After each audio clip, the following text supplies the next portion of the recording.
Welcome back to Ask Allison. Here's today's question. I've been wanting to transition my private practice from sole proprietor to group where I can have limited permit holders working under me.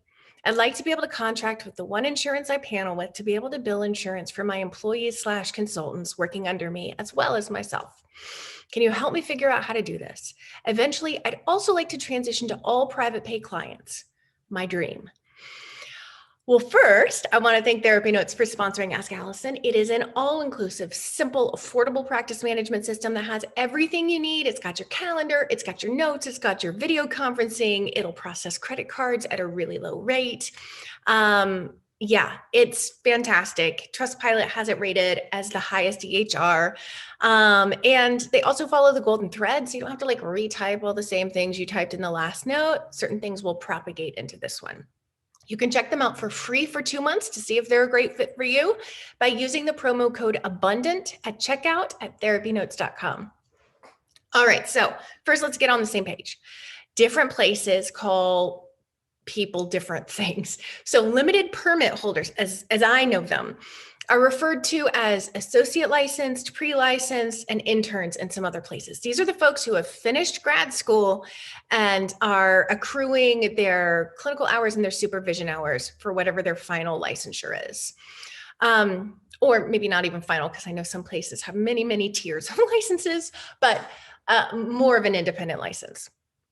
So now that we're on the same page, most, but not all insurance companies are going to cover limited permit holders if a group is credentialed by the insurance company. So you're going to need to get a group NPI, which is also known as a type 2 NPI number. Anybody who takes insurance or has taken insurance already has a national provider identification number. That's what NPI stands for. So you don't change yours. Yours is with you literally until you die. But you create a group private practice one. And then you can start getting credentialed as a group through the insurance companies, and that will include people who are hired underneath you. Get in touch with provider relations for the panel that you're on just to ensure that if you're credentialed as a group with a group NPI, you can bill for the work of the limited permit holders. Now, you didn't ask this, but it's one of those things that we don't know. But anyone under supervision, which most limited permit holders are from what I understand, need to be an employee, not an independent contractor.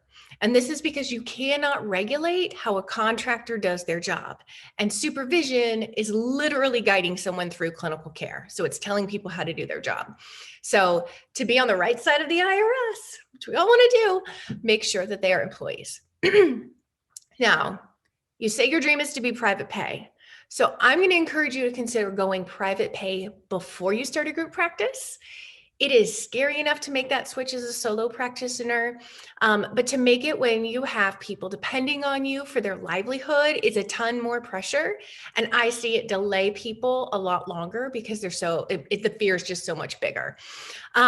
If you do it now, you can earn your private pay sea legs and see if the flow of clients is different, really hone in on how you get people in the door, which marketing efforts are working better for private pay, what's working best on the phone to have people choose you, those kinds of things. And you'll be able to just keep adjusting with a lot less pressure. There's still pressure, but a lot less.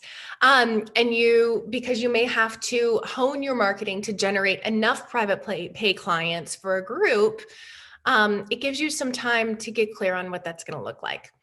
You can join us in either the Inner Circle or in the Abundance Party. I'll link to both of those. We help people make that transition all the time. Now, if your marketing is dialed in, definitely check out the Group Practice Exchange.